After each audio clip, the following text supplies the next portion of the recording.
warahmatullahi wabarakatuh. Kami dari kelompok 4, Logika Matematika dan Himpunan. Kelas 1B, Tadris Matematika YIN Syekh Nurjati Cirebon. Izinkan saya memperkenalkan diri dan memperkenalkan rekan-rekan kelompok saya. Saya Andina Puri Lestari sebagai moderator dan pemateri 1, dan rekan-rekan saya Natalia sebagai pemateri kedua, Diva Maulidan Putri sebagai pemateri ketiga, dan Sinta Alfiatun Nadila sebagai materi 4. Materi yang akan kami bahas yaitu mengenai himpunan dan sifat dasar himpunan. Di sini saya akan menjelaskan mengenai pengertian himpunan beserta contohnya dan cara penyajian himpunan. Di sini saya akan menjelaskan pengertian himpunan. Himpunan merupakan suatu kumpulan dari objek tertentu yang memiliki definisi yang jelas dan dianggap satu kesatuan. Contohnya, yang pertama, himpunan hewan berkaki dua. Contoh ini dapat dinyatakan sebagai himpunan karena hewan yang berkaki dua itu sudah jelas definisinya. Contohnya, ayam, bebek, dan burung. Maka pernyataan pertama dapat disimpulkan bahwa himpunan hewan berkaki dua itu suatu himpunan. Di sini karena pernyataan pertama dapat dinyatakan sebagai himpunan, saya beri tanda checklist. Yang kedua, himpunan bilangan asli. Himpunan bilangan asli juga sudah jelas definisinya. Maka pernyataan kedua pun dapat dinyatakan sebagai himpunan bilangan asli. Di sini saya akan memberikan tanda checklist untuk pernyataan yang kedua juga. Yang ketiga ada himpunan lukisan yang bagus dan himpunan orang pintar. Di sini karena pernyataan pertama dapat dinyatakan sebagai himpunan, saya beri tanda checklist. Yang kedua, himpunan bilangan asli. Himpunan bilangan asli juga sudah jelas definisinya. Maka pernyataan kedua pun dapat dinyatakan sebagai himpunan bilangan asli. Di sini saya akan memberikan tanda checklist untuk pernyataan yang kedua juga. Yang ketiga ada himpunan lukisan yang bagus dan himpunan orang pintar. Dari pernyataan yang kedua dari pernyataan ketiga dan keempat itu definisinya tidak jelas karena kata bagus dan pintar ini maknanya berbeda untuk setiap orang. Contohnya, aku menganggap lukisan itu bagus, tapi belum tentu kamu menganggap lukisan itu bagus juga. Maka dan begitupun contohnya untuk yang pernyataan 4. Maka di sini pernyataan yang ketiga dan keempat bukan suatu himpunan.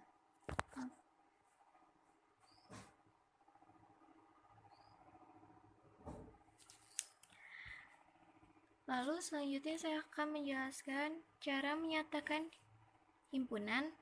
Yang pertama, cara menyatakan himpunan dengan kata-kata. Contohnya, A merupakan bilangan prima antara 10 dan 40. Ditulis dengan A dalam kurung kurawal bilangan prima antara 10 dan 40.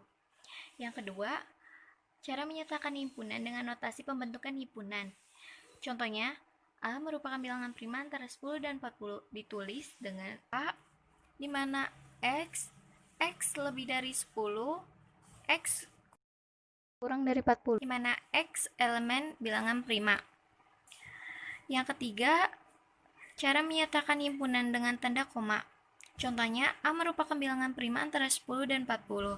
Ditulis menjadi, jadi untuk yang tanda koma ini bilangan primanya disebutkan.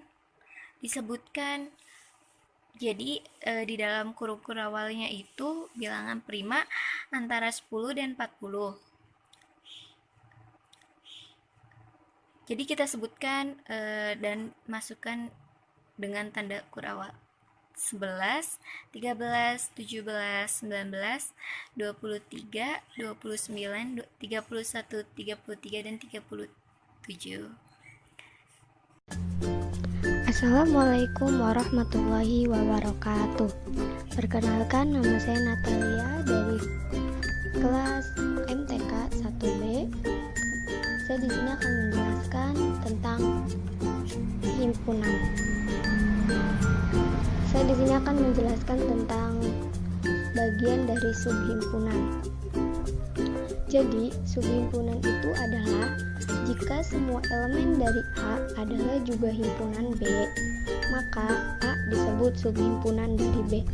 Atau lebih khususnya lagi, A adalah subhimpunan B. Berarti seluruh jumlah anggota A maka jumlah anggota B. Maka hubungan ini dapat ditulis A subhimpunan dari B. Contohnya seperti himpunan C sama dengan 1, 3, 5 adalah subhimpunan dari D sama dengan 5, 4, 3, 2, 1. Karena tiap-tiap bilangan 1, 3, 5 yang termasuk C juga termasuk D. Maka C adalah subhimpunan dari D dan dapat ditulis seperti yang ada di gambar dan dibaca C adalah subhimpunan dari D. Jika ada pernyataan jika A bukanlah subhimpunan B, yaitu jika A bukan subhimpunan B, maka sekurang-kurangnya satu elemen A yang bukan anggota B. Di sini saya akan membahas tentang penyajian himpunan.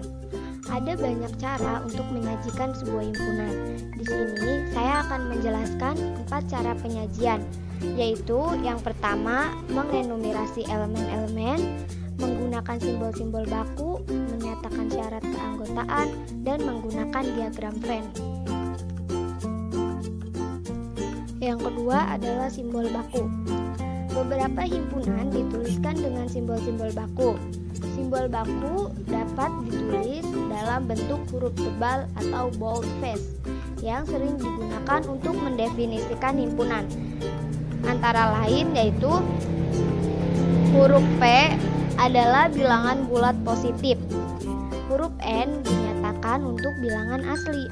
Z untuk bilangan bulat, Q untuk bilangan rasional, R untuk bilangan real, C untuk bilangan kompleks, U untuk bilangan universal atau semesta. Contohnya adalah U sama dengan kurung buka kurawal 1, 2, 3, 4, 5 kurung tutup, dan A adalah himpunan bagian dari U. Dengan A sama dengan kurung buka kurawal 1, 3, 5 kurung tutup. Nah, U di sini biasa kita sering lihat itu dia biasanya digunakan selain U juga digunakan huruf S, yaitu semesta atau semuanya. Yang ketiga adalah notasi pembentuk himpunan. Cara penyajian ini dengan cara himpunan dinyatakan dengan menulis syarat yang harus dipenuhi oleh anggotanya. Aturan yang digunakan dalam menulis syarat keanggotaan yaitu bagian di kiri tanda garis lurus itu melambangkan elemen himpunan, di mana tanda itu dibaca dengan di mana atau sedemikian sehingga. Bagian di kanan tanda itu menunjukkan syarat keanggotaan himpunan, dan setiap tanda koma di dalam syarat keanggotaan itu harus dibaca. Contohnya, C adalah himpunan bilangan bulat positif yang lebih kecil dari 5. Maka ditulis C sama dengan kurung kulawal, X itu adalah anggotanya, terus di mana X adalah himpunan bilangan bulat positif yang lebih kecil dari 5. Kurung tutup kurawal. Maka notasi ringkasnya seperti yang ada di gambar. Yang terakhir atau yang keempat adalah diagram Venn. Suatu himpunan dapat dinyatakan dengan cara menuliskan anggotanya dalam suatu gambar atau diagram yang dinamakan diagram Venn. Aturan dalam pembuatan diagram Venn adalah sebagai berikut. Yang pertama, menggambar sebuah persegi panjang untuk menunjukkan semesta dengan mencantumkan huruf S di pojok kiri. Yang kedua, menggambarkan kurva tertutup sederhana yang menggambarkan himpunan. Yang ketiga, memberi nokta atau titik terdekat dengan masing-masing anggota himpunan. Contohnya, seperti yang ada di gambar. Misalkan, S atau semesta seluruh himpunan itu adalah 1, 2, 3, 4, 5, 6, 7, 8, 9. Dan A atau anggotanya A 1, 2, 3, 4, dan 5. Dan anggota B 2, 5, 6, dan 7. Kemudian, ketiga himpunan tersebut ditulis dalam diagram Venn. Perhatikan bahwa A dan B mempunyai anggota yang sama, yaitu 2 dan 5. Anggota semesta atau anggota seluruhnya yang lain, yaitu 8 dan 9, tidak termasuk dalam himpunan A dan B. Jadi, 2 dan 5 itu ditulis di tengah-tengah atau dia termasuk bagian dari A dan bagian dari B. Sedangkan 8 dan 9 itu dia bukan merupakan bagian dari si A dan si B, maka dia ditulisnya di luar dari lingkaran tersebut.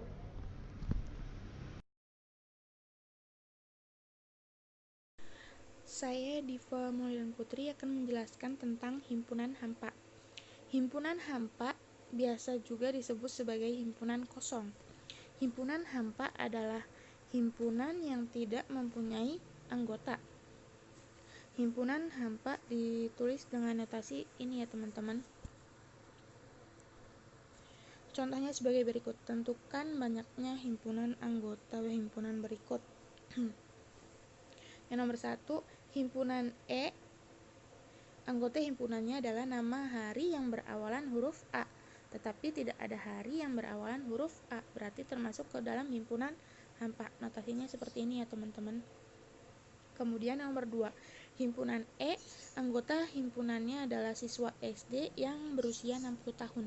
Tetapi kan tidak ada siswa SD yang berusia 60 tahun, berarti termasuk ke dalam himpunan hampa. Notasinya seperti itu. Kemudian yang nomor 3, himpunan E.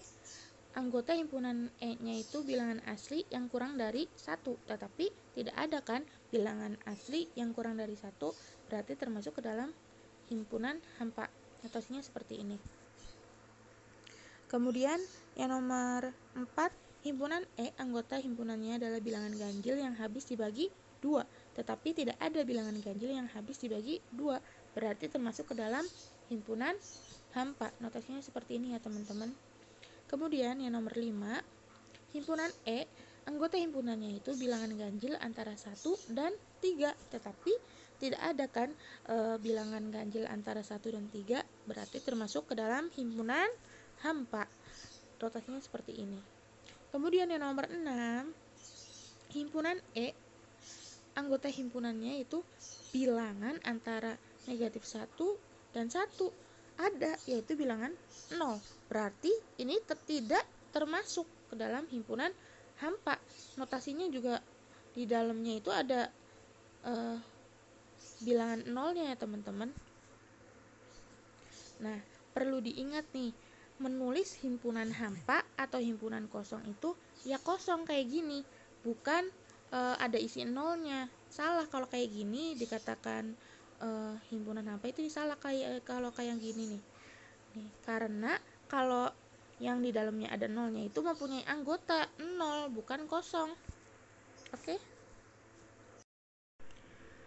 Saya Diva Maulidan Putri akan menjelaskan tentang kardinalitas.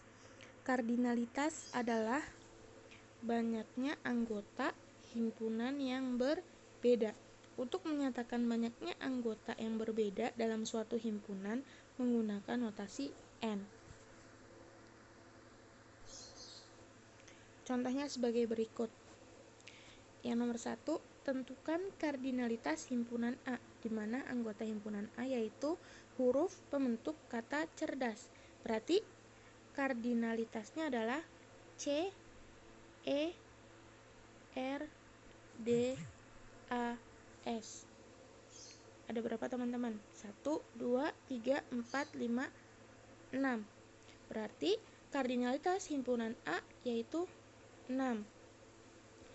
Kemudian nomor 2, tentukan kardinalitas himpunan Z. Anggota himpunannya yaitu huruf pembentuk kata baju. Berarti kardinalitasnya B, A, J, U. Ada berapa teman-teman? 1, 2, 3, 4. Berarti kardinalitas himpunan Z 4. Kemudian nomor 3, tentukan kardinalitas himpunan D, di mana anggota himpunannya yaitu huruf pembentuk kata tembok. Berarti kardinalitasnya T, E, M, B, O, K. Ada berapa teman-teman? 1, 2, 3, 4, 5, 6. Jadi kardinalitas himpunan D yaitu 6. Yang nomor 4, tentukan kardinalitas himpunan B, di mana anggota himpunannya itu huruf pembentuk kata transportasi. Berarti kardinalitasnya adalah T, R, A, N, S, P, O. Nah, kan di sini udah ada R nih teman-teman, jadi nggak usah ditulis lagi. Terus kemudian T udah ada nih teman-teman, A udah ada nih, S udah ada juga, berarti tinggal I. Berarti totalnya ada berapa teman-teman? 1, 2, 3, 4, 5, 6, 7, 8. Jadi kardinalitas himpunan B ada 8. Kemudian nomor 5, tentukan kardinalitas himpunan Q, huruf pembentuk kata makanan. Berarti kardinalitasnya adalah M, A, K. A kan udah ada. Kemudian N, A udah ada. Kemudian N lagi. Berarti kardinalitas himpunan Q ada 4. M, A, K, dan N. Kemudian nomor 6, sebutkan kardinalitas himpunan huruf pembentuk kata kalender. Berarti K, A, L, E, N, D. Nah, E kan udah ada nih teman-teman, jadi nggak usah tulis lagi. Kemudian R. Kemudian nomor 7, sebutkan kardinalitas himpunan huruf pembentuk kata menonton. Berarti kardinalitasnya adalah M, N, ME maksudnya, N, O. N kan udah ada nih, nggak usah. Terus T, O udah ada, N juga udah ada. Jadi hanya kardinalitas himpunannya adalah M, E, N, O, dan T. Kemudian nomor 8, sebutkan kardinalitas himpunan huruf pembentuk kata mempertanggungjawabkan. Berarti M, E, M kan udah ada teman-teman, P, terus E udah ada, R, T, A, N, G. G udah ada, U, N udah ada, G udah ada, J, W, J, A udah ada, W, A udah ada, B, K, A udah ada, N juga udah ada. Berarti kardinalitas himpunan huruf pembentuk kata mempertanggungjawabkan itu M, E, P, R, T, A, N, G, U, J, W, B, K. Intinya adalah kardinalitas himpunan itu anggota yang berbeda dari himpunan tersebut. Saya Sinta Alfiatun Nadila, pemateri keempat atau ya terakhir dari kelompok 4. Saya akan menjelaskan tentang ekuivalensi dan saling lepas. Yang pertama saya akan menjelaskan tentang ekuivalensi. Apa sih ekuivalensi itu? Dua pernyataan dikatakan setara atau ekuivalen jika kedua pernyataan tersebut menghasilkan kebenaran yang sama pada tabel kebenaran. Misal, P1 adalah pernyataan 1, P2 adalah pernyataan 2. Nah, jika P1 dan P2 ekuivalen, bisa ditulis P1 ekuivalensi P2. Di sini ada tabel kebenaran dari ekuivalensi. P itu pernyataan 1, Q pernyataan 2, misalnya. Nah, P atau Q ini itu sama aja disjungsi, kan disjungsi itu ada ataunya. Nah, ini apa? Ini itu negasi dari P atau Q. Jadi negasi dari hasil sini P atau Q. Negasi dari benar kan hasilnya salah. Negasi benar salah. Negasi dari benar salah. Negasi dari salah benar. Nah, kalau yang ini itu negasi P dan negasi Q. Ini tuh sama aja konjungsi. Kayak gimana sih tahu salah benar? Nah, negasi P berarti negasi dari benar yaitu salah. Dan negasi Q, nah negasi dari benar kan salah. Coba cari di tabel konjungsi. Di tabel konjungsi misalnya ini kan udah dinegasi ini, misalnya negasi P dan Q salah-salah. Coba lihat di konjungsi, kalau salah-salah pasti hasilnya salah. Nah, kalau misalnya di sini ya, ini kan beda dari sini. Negasi P berarti benar. Negasi Q berarti benar. Nih, di tabel konjungsi itu misalnya benar-benar pasti benar juga. Sekarang contoh. Akan dicari pernyataan yang ekuivalen dengan ingkaran dari pernyataan Rudi datang atau Ana datang.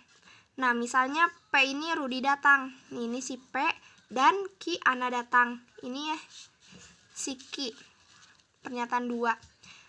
Jadi, pernyataan yang ekuivalen ingkaran dari Rudi datang atau Ana datang adalah Rudi tidak datang dan Ana tidak datang. Nah, sekarang materi yang kedua adalah saling lepas. Apa sih saling lepas itu? Oh iya, saling lepas itu sama aja materi kelas 12 SMA. Bisa diulang kembali memorinya ya. Dua buah kejadian dikatakan saling lepas apabila tidak ada elemen yang sama antara kejadian yang satu dengan yang lain. Misalkan kejadian A merupakan kejadian munculnya mata dadu 1 dan kejadian B adalah kejadian munculnya mata dadu 5. Hal ini tidak mungkin terjadi, sehingga kejadian A dan B dikatakan saling lepas. Sehingga dapat disimpulkan bahwa peluang irisan dua kejadian saling lepas adalah 0, atau peluang A irisan B adalah 0. Oleh karena itu, misal kejadian A dan B saling lepas, peluang gabungan dua kejadian A dan B adalah peluang A gabungan B sama dengan peluang A ditambah B dikurangi peluang A irisan B sama dengan P peluang A ditambah peluang B. Nah, kenapa sih ininya hilang? Kan di sini P A irisan B sama dengan 0. Jadi di sini 0, ya udah tinggal ini aja. Sekarang contoh. Dua dadu dilempar. Peluang munculnya mata dadu jumlahnya 10 atau 11 adalah nih. Yang pertama itu yang jumlahnya 10. Dadu 1, dadu 2 sama dengan 10. Kan ada 4 sama 6, 5 sama 5, 6 sama 4. Jadi peluang A adalah 1, 2, 3 berarti 3/36. Yang kedua yang jumlahnya 11. Dadu 1 dan dadu 2 ditambahkan yang hasilnya 11, yaitu ada 5 tambah 6, 6 sama 5. Jadi peluang B itu 2/36. Jadi peluang A gabungan B sama dengan peluang A ditambahkan sama peluang B.